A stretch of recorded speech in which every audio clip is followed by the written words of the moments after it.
Corona virus एक ऐसी बीमारी है जो पूरी दुनिया के लिए महामारी बन चुकी है। लेकिन कोरोना वायरस संक्रमण के बाद आपके शरीर में क्या क्या होता है? बुखार और खांसी क्यों होती है? गले में खराश कहां से आती है? और कुछ लोगों को दस्त क्यों होते हैं? इस बात को समझने के लिए हमें यह समझना होगा कि ये वायरस कैसे किसी बॉडी पर कंट्रोल करती है।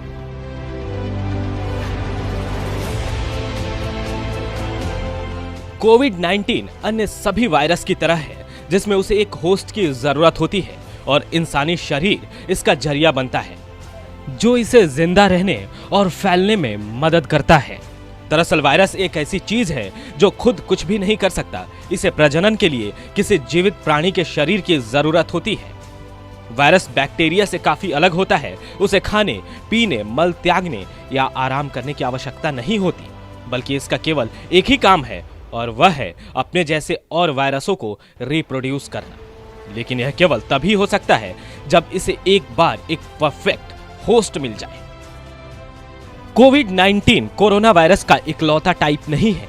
यह एक ऐसा परिवार है जिसमें कई तरीके के वायरस मौजूद हैं। दूसरे प्रकार के कोरोना वायरस में middle east respiratory syndrome corona virus यानी मर्स CoV और severe acute respiratory syndrome corona virus यानी सार्स CoV शामिल है। और इन सभी प्रकार के कोरोना वायरस को जानवरों से लोगों में ट्रांसमिट किया जा सकता है, जिसे जूनोटिक कहा जाता है। तो आइए आपको बताते हैं कि शरीर के अंदर कोरोना वायरस का सफर कैसा होता है। एक बार जब आप सांस लेते हैं तो वायरस बड़ी तेजी से आपके गले और नाक में घुसकर अंदर तक चला जाता है। जब ये आपकी नाक के पीछे तक पहुंचता है तो ये वायरस नाक के अंदर मौजूद सेलों को काबू करने लगता है। आपके सेल्स के अंदर जाकर कोरोना वायरस आपके सेल्स को कमांड देता है कि वो अपना काम छोड़कर सिर्फ और कोरोना वायरस पैदा करने में लग जाए। इस प्रक्रिया के बाद जब ढेर सारे कोरोना वायरस आपकी नाक और गले में बन जाते हैं तो वो फटकर फैलने लगते हैं और आसपास के बाकी सेल्स को भी अपने काबू में करने लगते हैं। फिर उन सेल्स को अपने प्लेटफॉर्म की तरह इस्तेमाल करते हैं और अपने प्रजनन का यही साइकिल रिपीट करने लगते हैं। आपकी नाक और गले में आपके अपने सेल्स जब नष्ट होने लगते हैं तब आपको सूखी खांसी और गले में खराश होती है। आपके द्वारा महसूस किया जाने वाला दर्द एक संकेत है कि आपकी कोशिकाएं संकट में है और नष्ट हो रही हैं। इसके बाद धीरे धीरे आपका इम्यून सिस्टम ये एहसास करता है कि आपके अंदर तो कोई और शरीर मौजूद है, जिसके बाद आपके इम्यून सिस्टम को अपना काम करने में समय लगने लगता है। और जब ये होता है तो आपके अंदर मेमोरी सेल्स भी पैदा होने लगती है, जिसका मतलब ये है कि अगर वायरस भविष्य में फिर से कोशिश करता है तो आपका इम्यून सिस्टम तेज रिस्पॉन्स करेगा। इम्यून सिस्टम पायरोगिन्स नाम के केमिकल्स रिलीज करता है। यह आपके दिमाग को आपका तापमान बढ़ाने का निर्देश देते हैं, जिससे आपको 37.8 सेल्सियस या उससे अधिक बुखार हो सकता है। बुखार शरीर को आपकी इम्यून सिस्टम के अन्य हिस्सों को काम करने के लिए मदद करता है और वायरस के लिए प्रतिकूल माहौल बनाता है।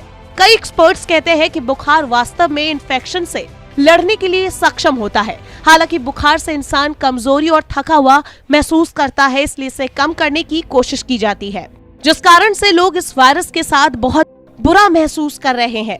वो दरअसल वो दर है जिस पर ये तेजी से खुद की डुप्लीकेट तैयार करता है और शरीर पर बुरे तरीके से हमला करता है।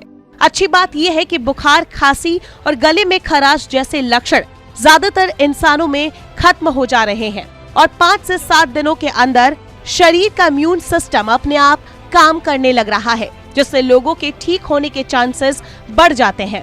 हालांकि उन लोगों के लिए यह हालात बेहद नाजुक हो जाते हैं जिनका इम्यून सिस्टम पहले से ही बिगड़ा हुआ हो। वो इस वायरस को फैलाने का काम भी कर सकते हैं। ये वायरस सीधे फेफड़ों के नीचे की ओर काम करता है।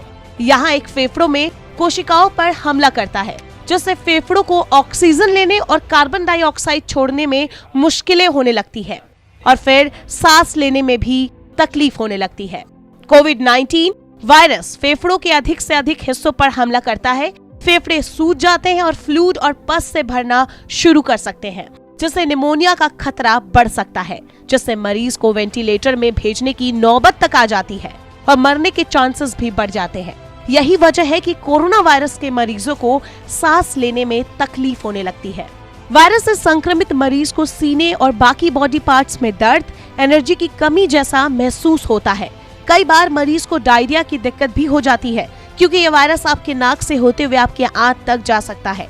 इसका मतलब ये है कि ये वायरस संक्रमित व्यक्ति के मल से भी जोखिम बढ़ा सकता है, जिसकी एक्सपर्ट्स भी जांच कर रहे हैं। बहरहाल ये कहना गलत नहीं होगा कि हम रोज इस वायरस के बारे में कुछ ज्यादा और नया जानते हैं, लेकिन घबराने की बिल्कुल जरूरत नहीं है। जो बात आपको याद रखनी है वो ये है कि अगर हजारों लोग इस वायरस की वजह से अपनी जान गंवा चुके हैं, तो लाखों लोग इससे उबर भी रहे हैं। इसलिए बिना घबराए सरकार और एक्सपर्ट की बात माने और घर पर रहकर सोशल डिस्टेंसिंग मेंटेन करें। यानी कि कोरोना से बचाव ही आपकी जान की रखवाली कर सकता है। सुरक्षित रहें, अपने घर में रहें।